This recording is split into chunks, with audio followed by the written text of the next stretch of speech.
Yeah, so let's put this picture up here. So first, this is Nathan's graduation from elementary school. He looks like he's 14 here before he cut his hair. But, one of the things about my wife and I, before we had kids, we would do a lot of things together by ourselves. I do miss those days. So if you want to babysit our kids, please do. Well, my son's kind of old enough to watch his brother, but when they do, they almost kill each other. So we do need like a referee in the house sometimes. But one of the things that my wife and I used to do when we were, just a couple dating and married is go see movies together. I am just an admirer of all kinds of movies. People have told me I've recommended really bad movies or taken them to bed. I just see all movies. Just in general, I'm a lover of stories and literature and all that. And my wife used to say to me in the theater that I need to keep my voice down. Because I'd be like, hey, I'd be like, honey, I think she was in, that movie. And my wife would be like, shh. And I said, I'm not loud. And I really believed this for about, we've been together now, moving to 16 years of marriage. Knew each other for about 20. And so I always felt like my wife was paranoid. Like she was, conscientious of other people. And, I'm just like, she's just too polite. And so I never seriously considered that I might be loud in the theater. And I always felt like I was speaking to her like in an inside voice, like, that person was in that movie, right? And she would just always, and I would sometimes get upset, like, she's trying to restrict me and take my freedom. She's already taken everything I own. Now she wants to take my voice, how I speak to people. And it really just occurred to me in Puerto Rico this year that I actually might be loud. Because this time, they were the first two, now there's four, right? Nathan and Josh both all shushing me in the theater now. Like, Dad, you're being loud. You're super loud. No, don't keep your voice down. It's so embarrassing. And then Josh said in the car, he was talking about, Dad, this is how you sound in the theater. Hey, guys! And it dawned on me after about 20 years of hearing this that maybe I'm loud. And I don't know voice control, volume control, but it took a counterpart of 3 to convince me that my wife is not paranoid. Because I thought it was empirically, persuasive on my part, in my own mind, that my wife is just paranoid. But when my sons had to reinforce that reality, I was like, maybe it is a distortion. Maybe I am loud. And I figured I am. See, a lot of people in this series, Self-Talk and Real Talk, we went through cognitive behavior therapy by Aaron Beck. Now we're going through schema therapy by Jeffrey Young. And the whole reason we went to the idea of distorted thoughts was because the prevalence of depression and anxiety being so predominant in our culture. As the CDC said 7 years ago that by 2050, over 50% of the adult U.S. population will have and be struggling with some form of mild or severe mental illness, the most prevalent being anxiety and depression. And so we said, how do we get ahead of this, right? We're going to have to tackle why depression exists in the first place, why anxiety exists in the first place. And then we also did another study from UCLA where they talked about loneliness and disconnection, how that's over 50% of the U.S. population right now feel disconnected from one another, even though they live in metropolitan, urbanized cities where there are millions of people present. And so a lot of us might take this schemas or these distortions, 16 we did first with CBT, now we're doing 18 schemas, and you're going, okay, which one is mine? From a checklist. You go, no, I don't struggle with that one, I don't struggle with that one, I don't struggle, oh, that's me. And you're trying to identify it and personify it in a way in your own life. But what I want to suggest is, tell someone next to you, relax. Okay? Because you could try to control your own therapy, but never works. Sometimes it takes a bit of time for something to sink in, something you think you don't struggle with, that you might, or you think you struggle with, you might not struggle with. Like, for example, the schema we're going to go over today is the entitlement schema. The truth is, if you read many books on schema therapy, most people don't struggle with this one. So they think. And then they can immediately think of people that are entitled. How many people know people in your life that are entitled? Raise your hand right now. They're super entitled and they're annoying to deal with. Or point to someone you think right now, right next to you. But the fact is, why we're going over as a basic baseline for many of these distortions, or a schema, which is a lens in which you look through, is, you see, there's not something fundamentally wrong with you. There's a lens in which that you're looking through that's flawed.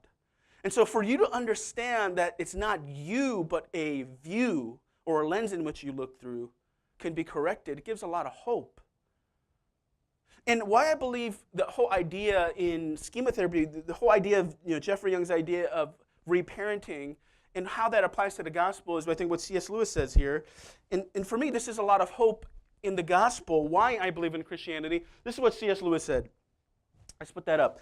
C.S. Lewis said, I believe in Christianity as I believe that the sun has risen, not only because I see it, but because by it I see everything else. So the gospel invitation and the good news of the gospel is a what? It's a realignment, a reorientation of vision. So you begin to see yourself, not just through the lens of reality, but how God sees or how God redefines that reality. And so it's really correcting vision. And many of us would know that. I mean, I'm 20/20, so I always see perfectly. But I mean, many of you know exactly what that's like. You're wearing contacts, you're wearing glasses, all you inferior people. Okay, just kidding. See, that's entitlement right there. That's what it sounds like. Just showing you. Okay? But that's the hope of the gospel. The hope of the gospel is a reorientation and a retooling of vision so that you can see things not just as they are, but attributing correct value to you yourself as in your own identity and other people. And that's what the gospel does. It really guts out toxicities and really disorientation and distorted thinking and replaces it with truth. And that's why the gospel is so powerful. So, as always, we're going to go into this schema particularly. So let's put this text up as we read in Luke 15 about the parable of the prodigal sons. Okay, tell someone next to you, plural, sons. Okay, not just the parable of the prodigal son. We sometimes tell this story in a singular manner, like there's only one prodigal. There are two, right? Because when you read from the very beginning, Jesus continued in verse 11, and read that with me. There was a man with what? Who had? Yes, two sons, not just one son. Not just one bad son and one good son. Some of you older siblings in here think you're the good son or the good daughter. And all your younger siblings are spoiled kids. All right? You feel you're the better one, the superior. You would never verbalize that. Well, maybe you would. But the story usually of the gospel, how we tell it, is the son that's explicitly flamboyant in his entitlement. See, a lot of us don't understand subtle entitlement. That's actually sometimes even more corrupt than flamboyant entitlement. There's subtle entitlement. Entitlements you don't speak of. Entitlements that are not verbalized, but very much felt inside. And we'll go over that today. But the story of the two sons and how they're prodigals, meaning they've left home. One has left home physically because he feels deprived of material things and experiences. The other son also feels deprived, but internally in many ways. But here is the schema, ES, the entitlement schema. Let's read that with me. Is what? This trigger is what? Is an insistence of what? That one should be what? Able, have whatever one wants, regardless of what is what? Realistic or reasonable. So the entitlement schema is an insistence that one should be able to have whatever one wants, regardless of what is realistic or even reasonable. And usually this flamboyant type of entitlement is not something many people struggle with per se, but every single person knows someone like this. And usually the people that go to therapy for this particular schema is the partner of the ones that they're married to, this person. Or the only reason someone struggling with an entitlement schema would go see a therapist is because their spouse is about to leave them. They can't handle it anymore. And so they seek out therapy. I don't want my wife to leave me. And the therapist goes, well, why'd you come? I don't have any problems. My wife has all the problems, and I don't even know why she wants to leave. This is the person with the entitlement schema struggles with this. So usually, the entitlement schema is known as the spoiled child. How many people here are spoiled children? Okay, all right. At least you know. You're not oblivious. But I would say I'm an expert at spoiled children. I have 2 of them. I'm a leading expert. And I, too, was a spoiled child growing up. My parents spoiled me relentlessly. And the only problem is, when you're a spoiled child, you're learning to cope with the idea of limits and boundaries. But if those limits and boundaries are not set in early childhood and your demands are given in, then you learn that the way you get what you want is through aggressive insistence. Let me tell you, the most aggressive person in our house is not my wife, it's not me, it's not Nathan, it's the youngest one, it's Josh. And he's cute and everything, and he'll smile, and you'd be fooled that he's this innocent child. But let me tell you, there is an evil side, the other side. In the heat of the crime, it seems like Nathan punches Josh in the end, and he's crying on the floor like a helpless child. But if you rewind what happened, Josh knew exactly what he was doing. He was pushing Nathan's buttons, hit him like at least 8,000 times, and Nathan lost it. This is usually what happens, and then we yell at Nathan, and Nathan's like, oh my God, this kid gets away with everything. This is how the entitlement schema is born. If a parent cannot see the narrative of what the child is doing without limits or boundaries, they begin to believe that this is how you get what you want in life, through manipulation. How many people here are manipulative? No, don't raise your hand. A lot of you are, just in different ways. That's what happens to the child. So, for example, we have to teach our kids boundaries and limits. Like Josh, he has an appetite like me. So after we eat lunch, he's insistent on going to lunch. Like, I'm hungry. Can we go to lunch? Can we go? Sometimes we're busy and we can't go right away. It'd be like, can we go to lunch? And then we'll go to lunch. And after he finishes his lunch, you know what he says? Can we go now? But we're eating. So what? And then while we give in to his demand, and then we're in the car. Now we're going, back. His next question is, what's for dinner? Do you see this? This type of demanding, lack of boundaries, it's because he's what? He's a spoiled child. So if the parent doesn't reinforce boundaries and limits and consequences, then he grows up to be this flamboyant, entitled person that can't wait in line. They're the people that cut you on line. And then you go, and sometimes you're like gaslit with line cutting. Because you don't want to deal with this drama. People who cut you on line, they believe that they should be able to cut you on line. They shouldn't wait. So that's particularly how this happens in early adolescence. But that's pretty rare. I'm sure how many people here, your parents reprimanded you or disciplined? How many people have been disciplined by your parents? Raise your hand. Or disciplined by death almost. Raise your hand. Okay, all right. So if you've been disciplined that way, then that's not going to be your schema, but you're going to have to deal with people that have that. But also entitlement is also implicit, not flamboyant and subtle. and usually this is the most common, and I've talked about this 2 weeks ago, it's when you've been emotionally deprived or materially deprived. And as a child, you develop a coping mechanism of how to survive the need to be seen and loved and understood. And if your parent or paternal figure did not help you cope with those emotions, to be seen, loved, and understood, then it comes out in superficial ways. And I said this, you can't tell your friends or your mom or your dad or the closest people to you that, hey, you need to be hugged right now, or you need to be appreciated, you need to be encouraged, you need to be loved. But you can yell at a waiter about how your steak is too well done, right? And you go off. And I've seen this in restaurants. I mean, I've done this myself. And, or if someone messed up your eggs, you said over and easy, and they overcooked it. I mean, I say this to my wife sometimes. She goes, how's your breakfast? It's overcooked.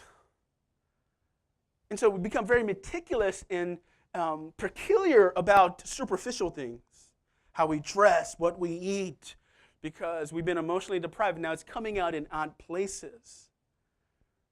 And that's usually most people's story. You've been emotionally deprived of love, of being seen, understood, approval, and now your entitlement comes out through that deprivation. I mean, we see this through the lens of not just, personal stories. We see this through the lens of economic developing countries. We've seen this in 1999 when a country was deprived of material things like soul. In 1999, IMF, International Monetary Fund, had a huge crisis in Southeast Asian countries, especially Seoul, when the debt crisis became so dire, everything was, going crazy economically. People were losing everything. And so how did that happen? What was the real issue with IMF and Seoul? Well, from 1990, or right after the Olympics, 1988, Southeast Asia, well, specifically Korea, received about 50% of all emerging market funds. And so it was going from an agricultural type of country to industrial, the rise of Hyundai, Samsung, and all that.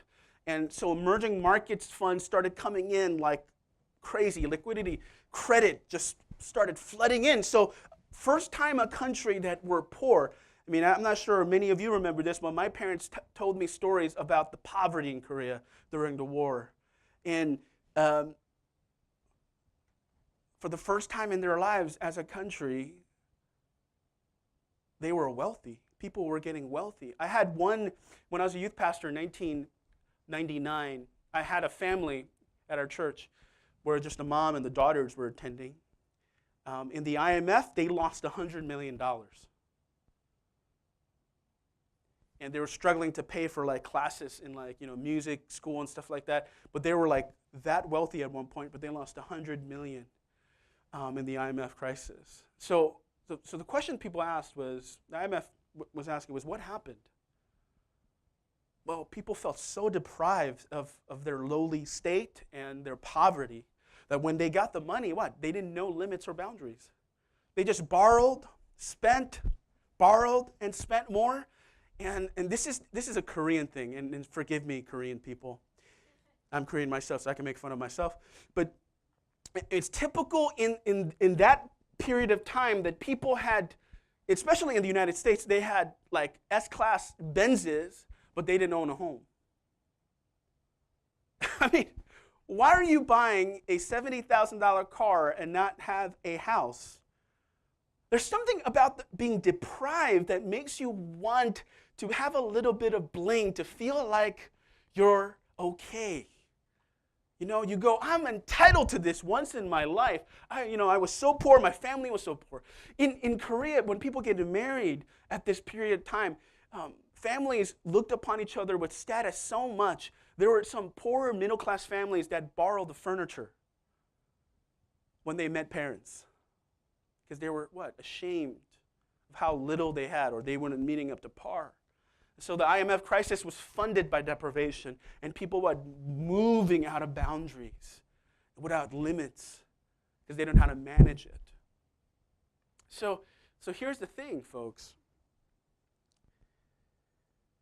this insistence that one should be able to get whatever one wants, regardless of what is realistic or reasonable,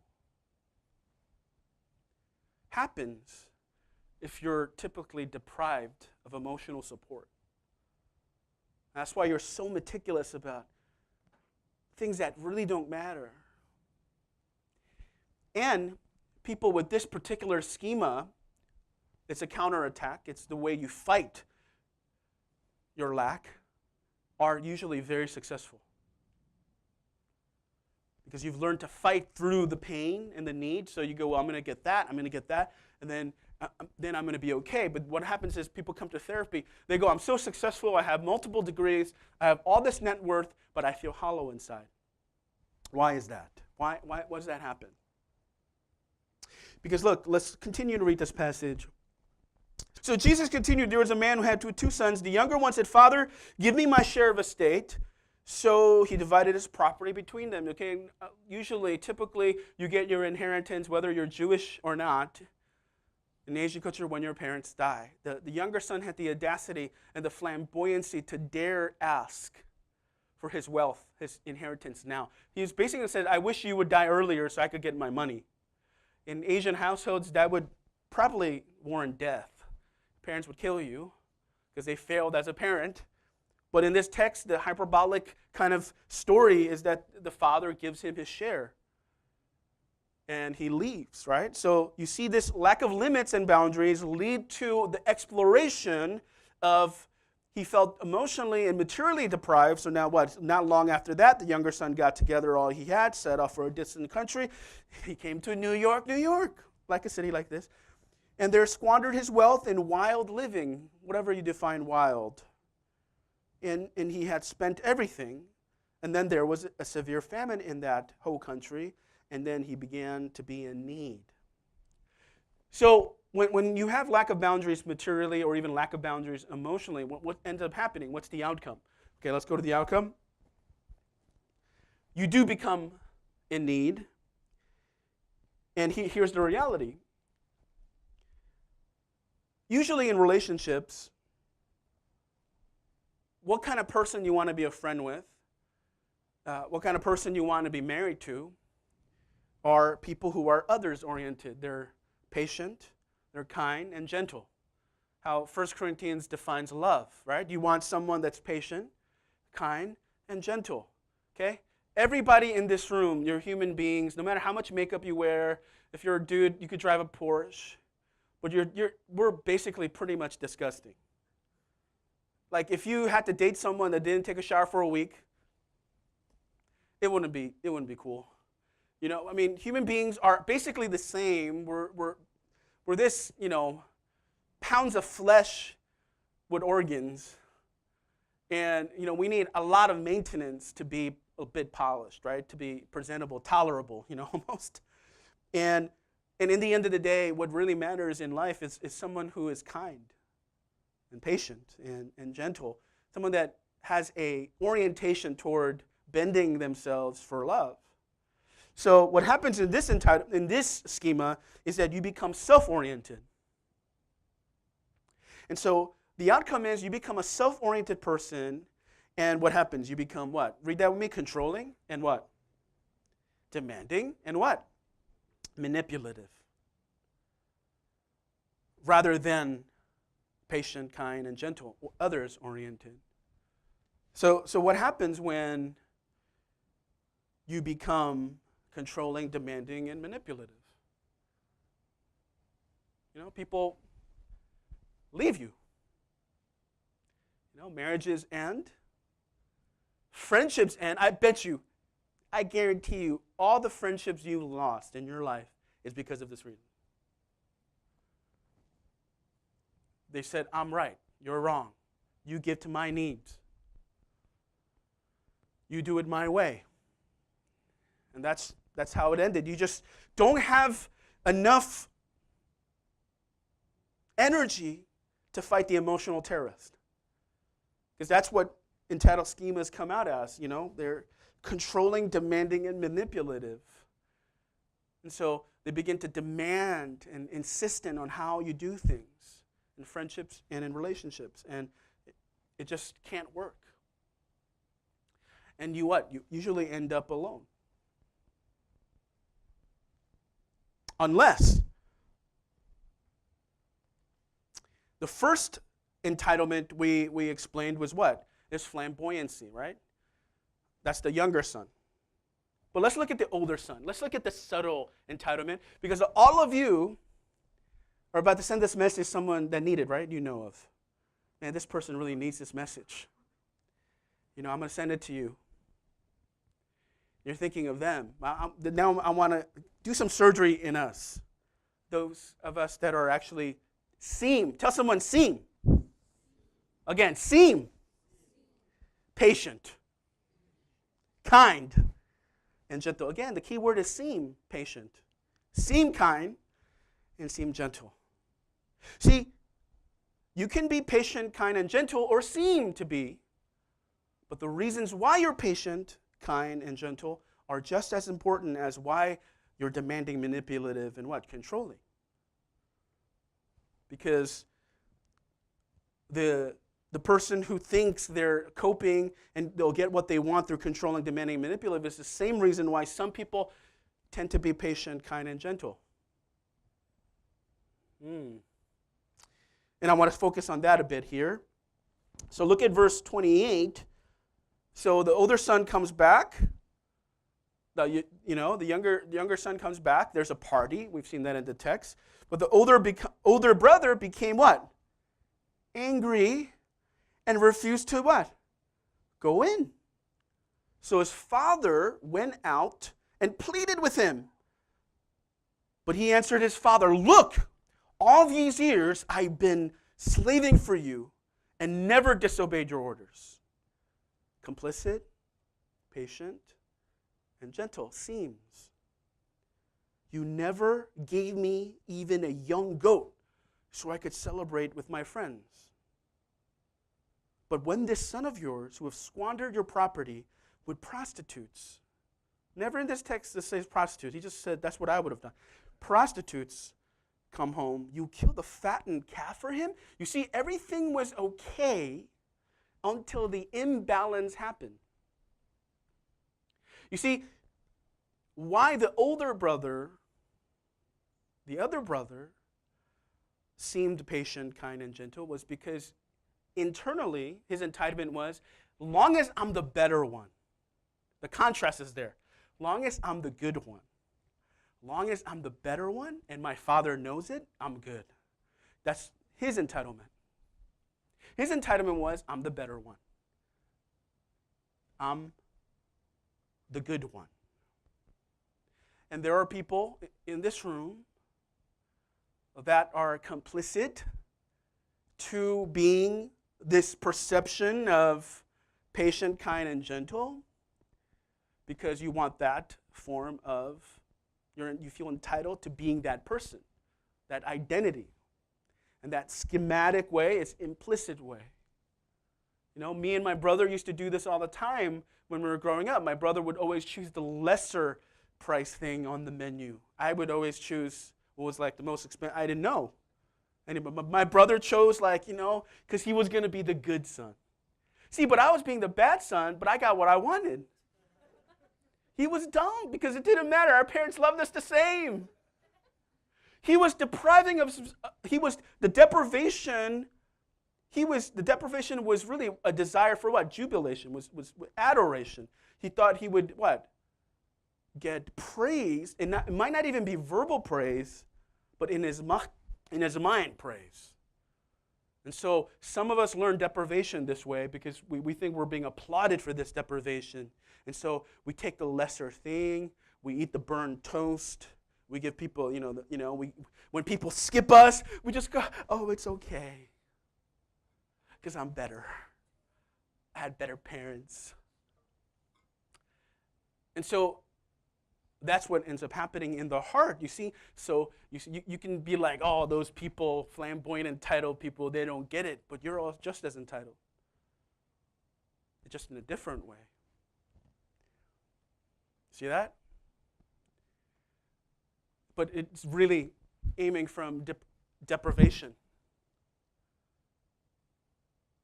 And I think that our culture's chronic anxiety and depression comes from all of these distortions from early childhood to how we cope now. And it's killing our culture. Economists at Harvard recently did a study about mental illness. It said that by 2050, we will lose $14 trillion from the loss of human capital and social capital that would go into if people were well. Some of us right now in this room are losing the best part of our lives because we believe in these distortions and act them out in maladaptive ways. And that's why the gospel is the best news, because there's a better way to live, and there's a better way to be loved. And that's why last week I said it is paramount to be able to express what you need and want, even though it's awkward to be vulnerable. Or we're just going to be doing these things. We're just going to be yelling at waiters and people who cut us off online and yelling at the airport. There's a woman just arrested at the airport for being delayed. It's going to come out in these maladaptive ways. And yelling at a stewardess or yelling at a waiter is not going to change your life. You have to look at yourself and be like, okay, what do I need to change? Okay, so let's go down. So here's the good news of the gospel. Read it with me. What is it? Yeah. Don't read the other part yet. Surprised by joy. That's a book by C.S. Lewis, but I'm just using it as a phrase, surprised by joy. You see, whether you're deprived emotionally or materially, whether you've been loved or seen and understood, that really, psychology's telling us that's the most important facet of this depression anxiety issue, right? It's our psychosocial environment at home and our social context now. But the gospel is the best news because this material and emotional need are both met in perfect confluence, because in the gospel, God doesn't just give us what we need, he gives us himself. See, for a lot of us that are emotionally deprived, our parents gave us everything, the best opportunities. They gave us nice clothes. They put a roof over our head. They gave us everything we need to succeed except the emotional support.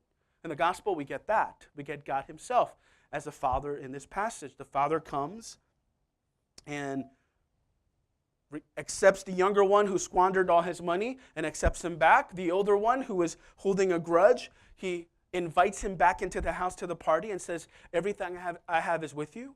The Father is always there, present. One of the most powerful moments this year for me was Puerto Rico. Not because my son went to see Hamilton and I took him there and I told my version of the unfortunate incident of going to the show. We were driving together and my phone died. And I have the better phone. Okay? And here's the thing about these kids, these teenagers today. I don't know how they get anywhere, because we had his phone and we were following the directions, but he was getting like 8,000 texts and Snapchat messages every second, so I couldn't hear when it said make a right or left. So here we are already late to the show. My friend is waiting out, in the front of the theater. Everybody's trying to go on. This thing is crowded, and it's just a mess. And I'm thinking in my mind, like, man, what happens if we come to Puerto Rico and we don't make the show?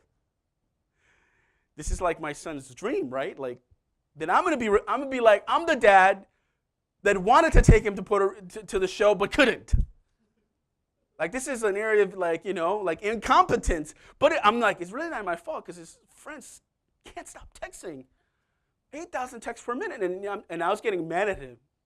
I was like, tell your friends to stop texting you, because I'm not going around this highway another time. I'm about to go home. I'm going to go to get a plane ticket to United. We're going home. And he was like, and he was looking at me like, oh, yeah, I'm going to tell him.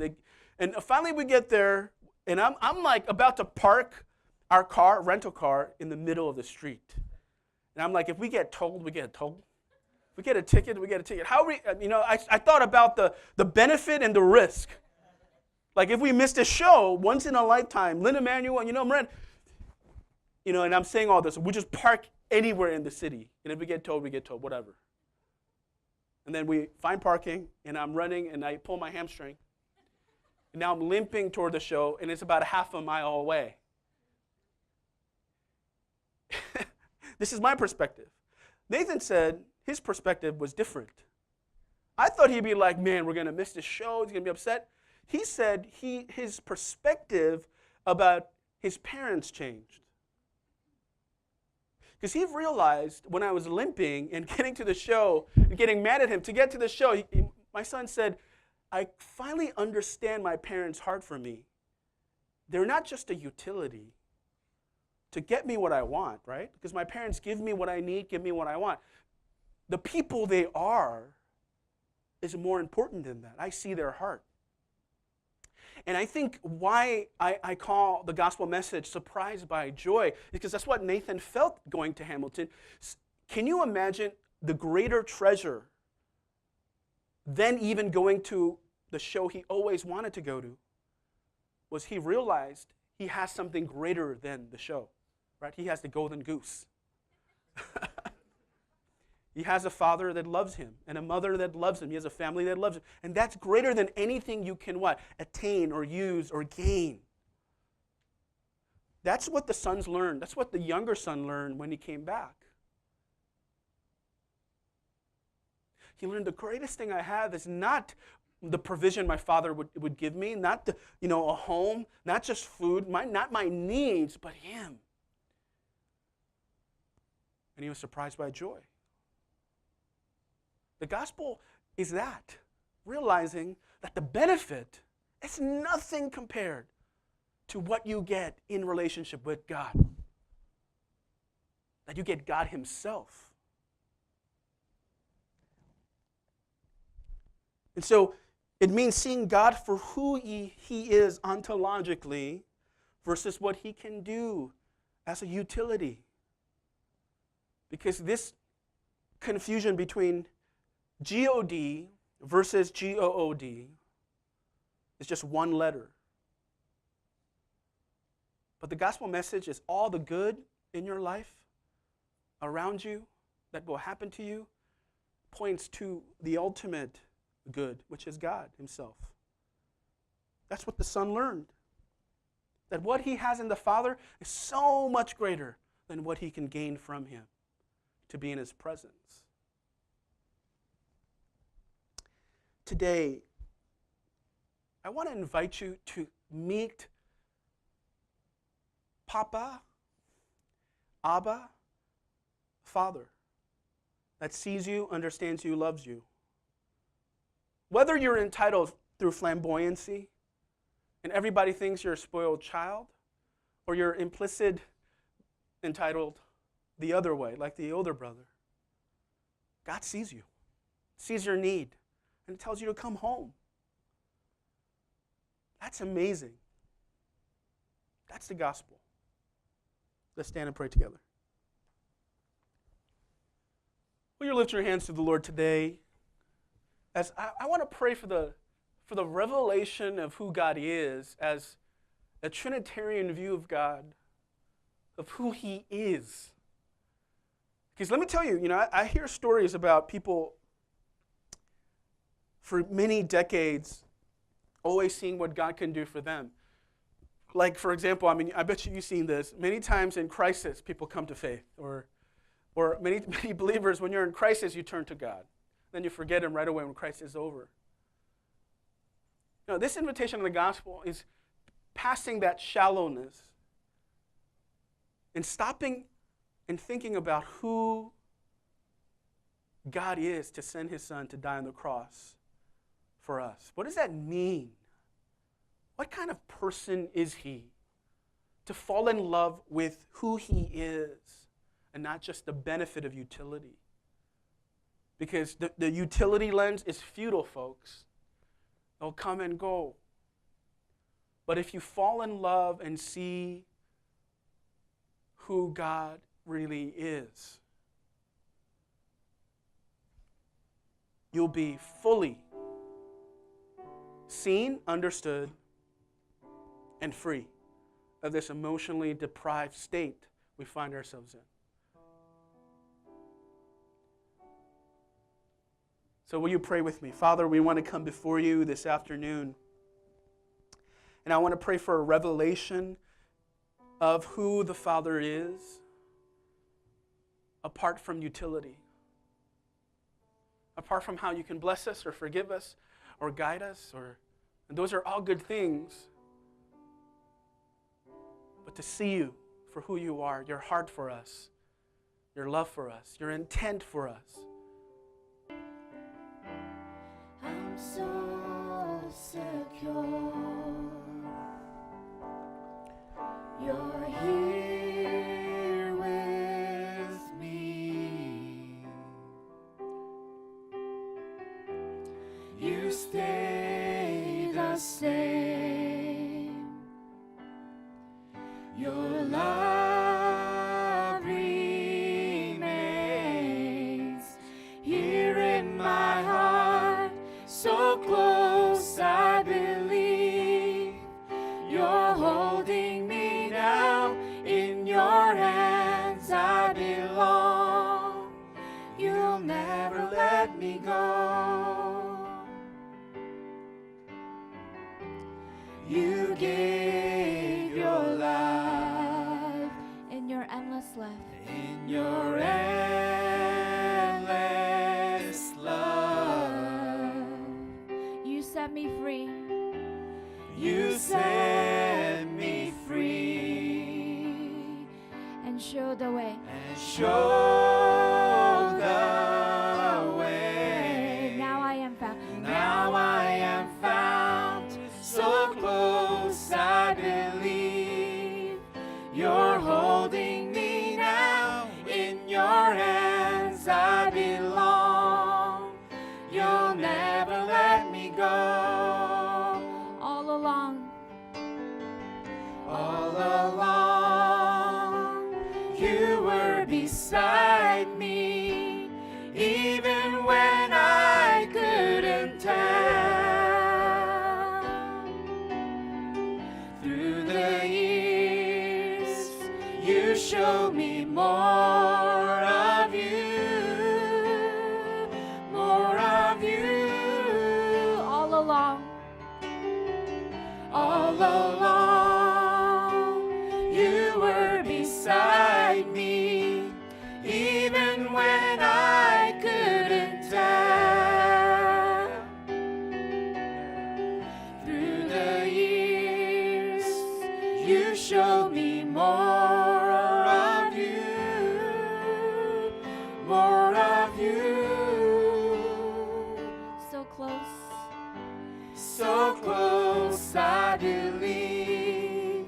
You're holding me now, in your hands I belong.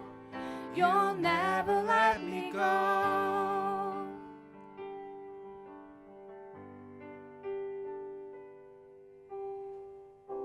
Before you were the bad one that became the beloved because of Christ's sacrifice and God's love, you were created to be the beloved of God. God created you to be loved by Him, as any good father would. Our pursuit in this series is to be reparented, to become not whatever adjective we give ourselves or whatever title or whatever we draw our life from, but this reorientation is coming back and reclaiming our identity as the beloved. Letting all these props that we hold to fall. Because before you were the bad one or the good one or the superior one, why we're acting so in peculiar ways and odd ways is because we're deprived of the love we were meant for.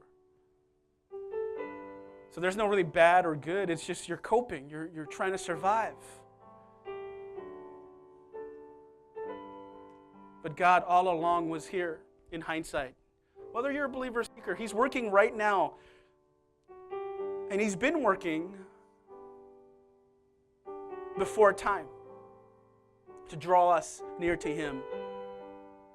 So all along, last time, and then we'll pray.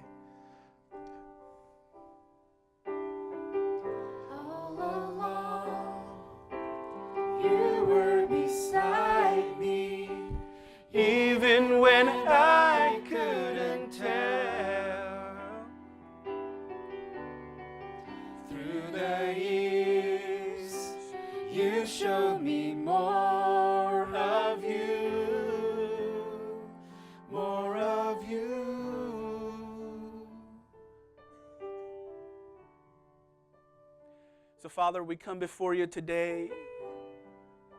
We thank you in hindsight that you're connecting the dots of our lives.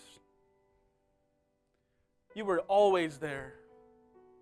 When we felt deprived, when we felt alone, you were there. And you're inviting us to a relationship.